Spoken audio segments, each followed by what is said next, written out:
salam sejahtera. Nama saya Nur Alisha binti Muhammad Sharif. Saya akan menerangkan tentang pengenalan dan pandangan Barat. Untuk pengenalan, Perang Dunia Pertama berlaku akibat daripada pembunuhan terancang Herzog Franz Ferdinand dan isterinya. Kedua-dua mereka dibunuh oleh seorang pengganas Serbia. Perang ini telah berlarutan dari 28 Julai 1914 hingga 11 November 1918. Perang Dunia Kedua pula berlaku dari tahun 1939 hingga 1945 yang merupakan konflik antarabangsa melibatkan dua pakatan terbesar seperti Kuasa Bersekutu dan Kuasa Paksi. Kuasa Bersekutu merupakan perikatan negara-negara pembesar berempat iaitu United Kingdom, Amerika Syarikat, Kesatuan Soviet dan China, manakala Kuasa Paksi merupakan perikatan negara-negara Jerman, Nazi, Itali dan Jepun. Kedua-dua peperangan ini membawa dunia ke zaman yang mundur. Kuasa-kuasa yang terlibat dalam peperangan ini menganggap perang sebagai salah satu cara dalam menyelesaikan masalah. Ramalan demi ramalan telah dibuat dalam mengkaji faktor yang bakal mencetuskan Perang Dunia Ketiga. Ramalan yang bakal kami kongsikan terbahagi kepada dua iaitu pandangan Barat dan pandangan Islam. Terdapat 4 dari pandangan Barat iaitu Perang Dingin antara Soviet dan Amerika Syarikat, hubungan pertempuran Amerika Syarikat Iran, ramalan Nostradamus dan pandangan Josh Friedman. Yang pertama ialah Perang Dingin antara Soviet dan Amerika Syarikat. Perang ini berlaku dalam Perang Dunia Kedua iaitu melibatkan Kesatuan Soviet dan Amerika Syarikat. Perang ini juga dianggap sebagai permulaan Perang Dunia Ketiga. Antara dua faktor yang menyebabkan perang ini adalah perlumbaan senjata dan persaingan mendapatkan sumber ekonomi. Dalam perlumbaan senjata, dua senjata yang terlibat ialah senjata nuklear dan senjata konvensional. Holloway menegaskan bahawa senjata nuklear dapat memberikan kuasa kepada negara yang menggunakannya sebagai alat perundingan. Persaingan ini tidak hanya merangkumi persenjataan canggih tetapi juga bekalan sistem senjata seperti kapal terbang, pengebom dan kapal selam. Kedua-dua kuasa ini mengukuhkan persaingannya dengan menambahkan sumber yang lebih banyak dalam teknologi perang nuklear. Faktor kedua yang membawa kepada konflik ini ialah ekonomi. Penjelasan ini mengatakan bahawa kedua-duanya mengamalkan struktur ekonomi yang berbeza antara satu sama lain. Campur tangan Amerika Syarikat ini berjaya menjatuhkan harga minyak pasaran dunia dan membekukan ekonomi Soviet Union. Amerika Syarikat berjaya mengenakan sekatan ekonomi ke atas Kesatuan Soviet sejurus berjaya melumpuhkan ekonomi Kesatuan Soviet pada hujung tahun 1980-an hingga awal tahun 1990-an. Seterusnya ialah hubungan AS-Iran bakal tercetus Perang Dunia Ketiga. Konflik ini berlaku selepas pembunuhan Jeneral Qasem Soleimani melalui serangan udara yang dimulakan oleh tentera Amerika Syarikat pada 3 Januari 2020. Sehari kemudian, Iran menaikkan bendera merah sebagai isyarat perhitungan. Keadaan ini dikeruhkan lagi apabila Presiden Donald Trump bertindak balas terhadap ancaman tersebut dengan mengatakan bahawa jika Iran membuat perhitungan ketenteraan, Amerika Syarikat akan kembali merebut 52 lokasi utama Iran. Namun, Ayatollah Ali Khamenei, pemimpin tertinggi Iran, telah berjanji untuk membalas dendam ke atas pembunuhan Soleimani. Faktor pertama ialah Iran menjadi sasaran pendahuluan.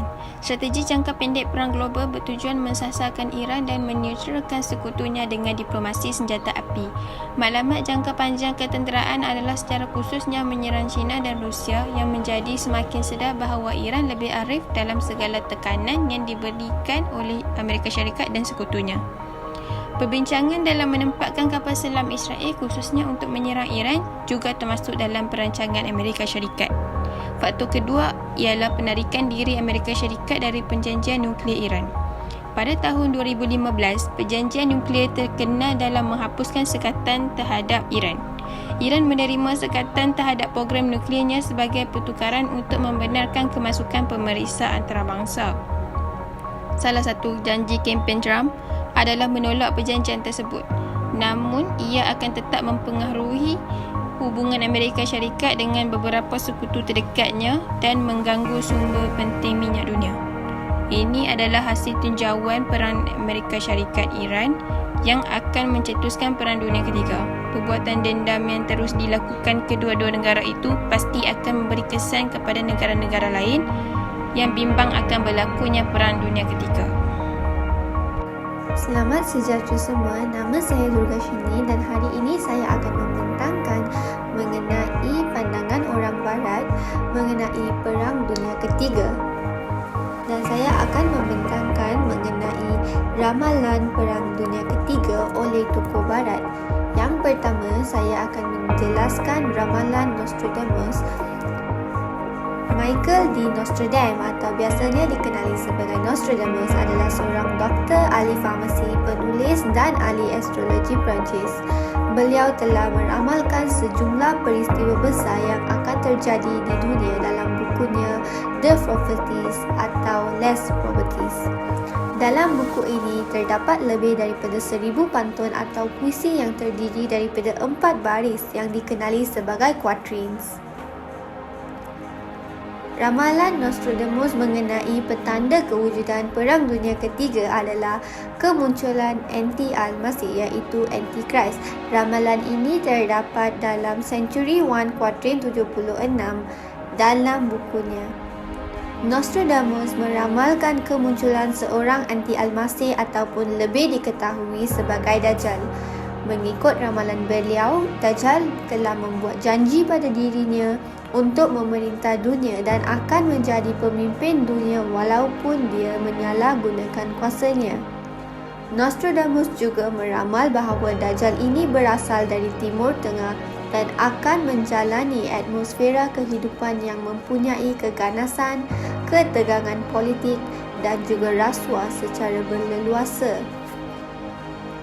Petanda kedua yang diramal oleh Nostradamus adalah kejadian bencana alam dan keadaan dunia yang huru-hara. Ramalan ini terdapat di dalam Century 4 Quatrain 67. Nostradamus meramal bahawa akan muncul sebuah komet yang sangat terang di langit dan beberapa bencana alam seperti gempa bumi, musim kemarau yang berterusan dan juga letupan gunung berapi yang akan menyebabkan kebuluran dan pergolakan sosial. Yang ketiga, Nostradamus telah meramal bahawa akan muncul seorang pemimpin negara dunia ketiga yang akan menimbulkan persengketaan dunia. Ramalan ini terdapat di dalam Century 3 Quatrain 60. Ramalan beliau menyatakan bahawa akan muncul seorang pemimpin dunia ketiga yang muda dan berkulit gelap. Beliau juga meramal bahawa kuasa besar dunia akan bertempur di bawah pengaruh pemimpin ini. Ramalan ini berkait juga dengan ramalan Alkitab yang merujuk kepada berlakunya Perang Dunia Ketiga dan melibatkan Israel. Seterusnya, saya akan menjelaskan mengenai ramalan Nostradamus mengenai kesan jika berlakunya Perang Dunia Ketiga.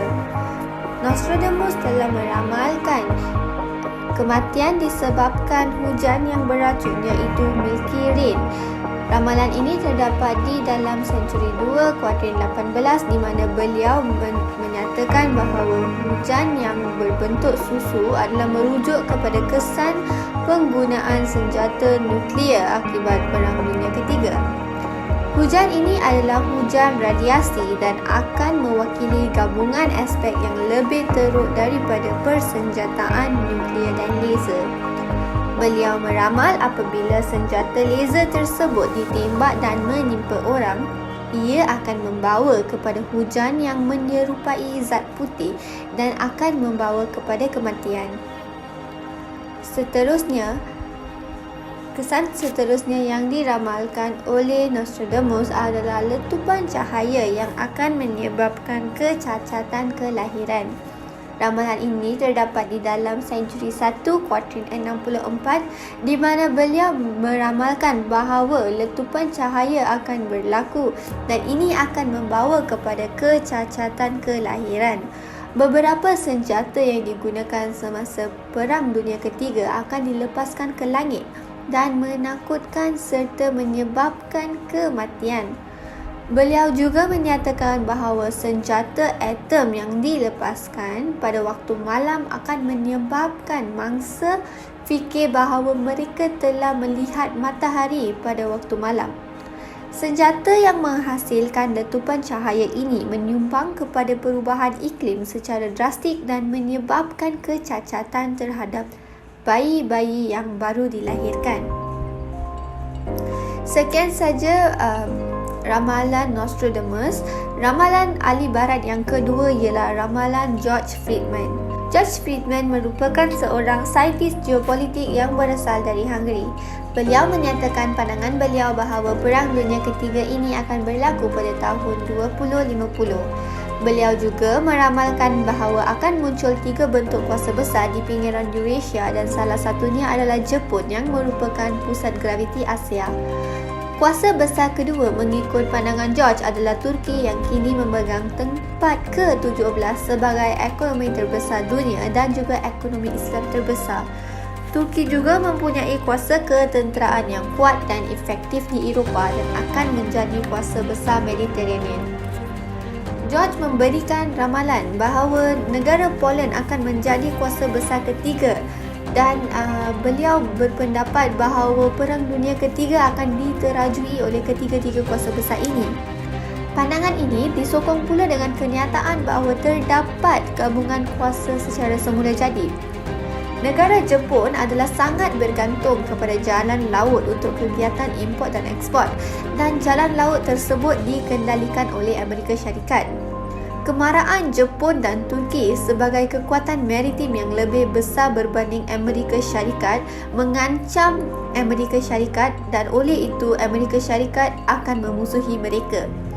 Kedua-dua Jepun dan Turki ini ingin menjadi kekuatan maritim masing-masing dan melihat Amerika Syarikat sebagai salah satu ancaman.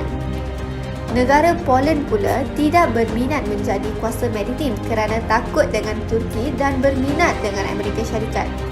Keadaan ini memberi peluang untuk penggabungan kuasa Jepun dan Turki untuk menentang Amerika Syarikat dan memberikan peluang untuk penggabungan kuasa Poland dan juga Amerika Syarikat untuk menentang Jepun dan Turki. Penggabungan kuasa besar-besar ini berpotensi untuk mencetuskan Perang Dunia Ketiga dan diramalkan oleh George Friedman akan berlaku pada tahun 2050. Seterusnya, dari pandangan Islam terbagi kepada dua, iaitu kemunculan Imam Mahdi dan Dajjal serta kiamat. Assalamualaikum warahmatullahi wabarakatuh. Nama saya Nauri Yasmin binti Muhammad Syukri. Hari ini saya akan membentangkan mengenai isi pertama dari segi pandangan Islam dalam tajuk Perang Dunia yang Ketiga, iaitu kemunculan Imam Mahdi dan Dajjal. Siapakah Imam Mahdi? Imam Mahdi ini nama penuhnya persis seperti nama Rasulullah, iaitu Muhammad bin Abdullah. Beliau digambarkan sebagai seorang lelaki yang bertubuh tegap, besar dan tinggi. Terdapat beberapa peristiwa sebelum munculnya Imam Mahdi ini. Antaranya adalah 70 orang pendusta akan muncul dengan mengaku diri mereka ialah Imam Mahdi, sedangkan watak dan ciri mereka adalah sangat berbeza. Seterusnya, kejadian gerhana yang berulang sebanyak 2 kali dalam masa 1 tahun. Dan pada tahun yang sama juga, spesifiknya pada bulan Syawal dan Zulkaidah, bibit perpecahan umat Islam mula berlaku. Pada masa yang sama, seorang khalifah di Arab Saudi meninggal dunia yang memudahkan rancangan As-Sufyani memarakkan api perpecahan dan persengketaan itu. Dan seterusnya, berlaku pertumpahan darah yang dahsyat sehingga darah umat Islam yang cedera dan terkorban mengalir di tempat lontaran jamrah. Dan semua peristiwa ini berlaku sehingga bulan Zulhijrah ketika umat Islam sedang mengerjakan haji dan telah disaksikan oleh para awliya. Para awliya ketika ini berkumpul dalam keadaan mereka tidak berbincang, tak merancang untuk berkumpul, tapi mereka berkumpul di Mekah dan dengan satu tujuan, iaitu mencari siapakah Imam Mahdi yang sebenar. Mengapa kemunculan Imam Mahdi dan Dajjal dikatakan sebagai perang dunia yang ketiga? Hal ini dikatakan demikian kerana tugas Nabi Isa AS untuk membunuh Dajjal. Allah telah menetapkan bahawa hanya seorang sahaja yang dapat membunuh Dajjal, iaitu Nabi Isa AS. Dan Dajjal ni sepanjang tempoh dia berada di muka bumi, dia tidak memunculkan diri. Hanya pengikutnya sahaja yang tahu di mana keberadaan Dajjal ini sebenarnya. Walau bagaimanapun, Dajjal ini akan keluar dengan kemarahannya sendiri. Dan ketika dia keluar itu, apabila bertemu dengan Nabi Isa AS, Nabi Isa AS terus berkata bahawa aku akan membunuhmu, engkau tidak akan dapat melarikan diri daripadaku. Dan seterusnya Nabi Isa AS menikam Dajjal dengan tombaknya. Kemudian tombak yang berlumuran darah Dajjal itu ditunjukkan kepada pasukan tentera Imam Mahdi yang menandakan bahawa mereka menang menentang Dajjal. Yang seterusnya adalah kemunculan Ya'juj dan Ma'juj. Ya'juj dan Ma'juj ini merupakan sekumpulan manusia yang berbeza bangsa namun mempunyai perwatakan dan matlamat yang sama, iaitu memusnahkan semua manusia di bumi. Mereka berada di lereng bukit selepas dikurung dengan tembok batu oleh Iskandar Zulkarnain suatu masa dahulu. Ya'juj dan Ma'juj akan memenuhi dunia seperti anai-anai baru keluar daripada sarangnya. Mereka akan keluar dengan penuh kemarahan dan sepantas binatang yang melepaskan diri daripada sarang. Ketika ini, seluruh umat manusia berada dalam ketakutan sehingga tiada siapa pun yang mahu keluar rumah, dan kebanyakan daripada manusia ketika ini berada dengan Nabi Isa. Ketika melihat tiada satu manusia pun yang berada di hadapan Ya'juj dan Ma'juj, mereka berkata, kita sudah dapat menumpaskan penduduk bumi, iaitu manusia. Sekarang kita serang makhluk di langit, iaitu malaikat pula. Kemudian mereka melepaskan anak panahnya ke langit, dan anak-anak panah itu jatuh semula ke bumi dengan darah. Dan melihat kejadian itu, mereka berkata dengan sombong, sekarang kita sudah berjaya mengalahkan makhluk langit. Dan kerana keangkuhan Ya'juj dan Ma'juj ini juga, Allah Subhanahu Wa Taala telah menghantar ulat yang berbahaya sehingga menyebabkan kesemua Ya'juj dan Ma'juj ini mati. Assalamualaikum dan selamat pagi Doktor dan rakan-rakan. Saya Ainani Nazira. Apa itu kiamat? Hari kiamat merupakan hari yang digambarkan sebagai musnahnya seluruh alam dan bumi dan kebangkitan semula umat manusia. Kiamat berasal dari perkataan bahasa Arab iaitu qiyam yang bermaksud bangkit atau bangun. Yakin dengan kedatangan hari kiamat pada satu hari nanti kelak adalah salah satu rukun iman yang wajib diyakini oleh seluruh umat Islam. Semakin hampir tibanya hari kiamat tersebut, pasti berlakunya huru-hara di seluruh dunia. Mana-mana negara yang berkuasa akan cuba untuk menindas dan menakluk negara mundur, negara yang mungkin memiliki kelebihan seperti sumber makanan dan sebagainya untuk meneruskan kelangsungan hidup masing-masing. Hanya yang beriman kepada Allah SWT saja mula menyedari dunia telah sampai ke penghujungnya dan mula meningkatkan amal ibadah dan bertakwa kepada Allah. Manakala yang angkuh akan kekal lalai dan berterusan melakukan kemusnahan di muka bumi. Tanda-tanda kiamat dan mengapa boleh dikaitkan dengan perang dunia ketiga. Yang pertama, konflik Iran dan Israel. Dunia Islam memang sentiasa menjadi idaman kuasa besar dunia. Ini kerana mereka mempunyai kelebihan maupun keistimewaan yang tidak ternilai jika dibandingkan dengan negara-negara lain. Selain itu, Israel kini cuba memperkuatkan kembali kedudukannya dengan melancarkan beberapa serangan ke atas Iran di Syria dan di Timur Tengah dan menjalinkan hubungan tidak rasmi dengan beberapa negara Arab yang memusuhi Iran. Kedua, kemarau panjang, gempa bumi dan angin kuat. Gempa bumi akan kerap terjadi di ambang kemunculan hari kiamat. Banyak kerosakan akan terjadi dan kekacauan manusia akan terjadi kerana masing-masing cuba untuk menyelamatkan diri dan membina kehidupan mereka semula. Kemarau panjang menyebabkan banyak kemusnahan tanaman dan haiwan ternakan juga mati. Negara-negara yang terjejas akan cuba menakluki negara lain yang lemah untuk merampas hasil dari negara tersebut. Duhan atau asap tebal juga muncul menyelimuti bumi, yang pasti mengakibatkan huru-hara lagi kerana bumi akan berada dalam keadaan gelap gelita. Kehancuran Kaabah. Kaabah akan diruntuhkan oleh seseorang yang dinamakan Zul Suwai Qatain dari kaum Habasyah. Beliau akan menghantar anggota perangnya untuk meruntuhkan Kaabah dan perang pun mula terjadi antara orang Islam dan mereka yang meruntuhkan Kaabah.